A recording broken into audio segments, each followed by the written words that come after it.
ráno nebo po nedělním obědě, na návštěvě nebo při pracovním jednání.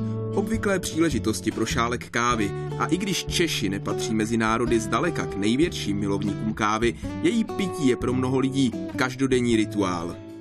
Největší producent kávy na svém světě je Brazílie. Samozřejmě africký kávy, Kenia a tak dále jsou velice zajímavý. Myslím si, že typicky český zákazník miluje nasládlou chuť s malou aciditou. V tom baristickém světě jsou spíš cennější, ovocnější kávy, protože mají zajímavější profil. Jinak kávovník je vlastně kávová třešeň a je to trošku jinak než tou třešní, co všichni máme doma na zahrádce, ale pěstuje se vlastně kvůli zrnu a dužina jde pryč. Nejznámější kávovníky pro laika je robusta arábika.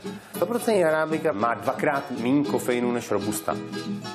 Takže samozřejmě, když si dáte 3, 4, 5 espres denně ze 100% arábiky, tak si to kafe můžete užívat po celý den. Nic se vám nestane, protože tam je opravdu malý obsah kofeinu.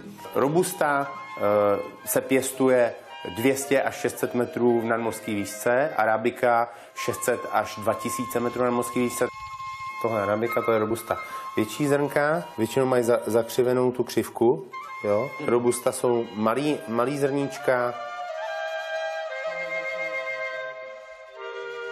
Pokud je káva kvalitní, může mít dobré účinky na zdraví, jak espresso, tak rozpustná káva nebo i zalévaná, takzvaný turek, i když podle odborníků na přípravu kávy je přece jen nejlepší espresso. Jako královský drink je braný espresso. Zdravý espresso je 30 ml, který by měl vytékat 20 až 30 vteřin.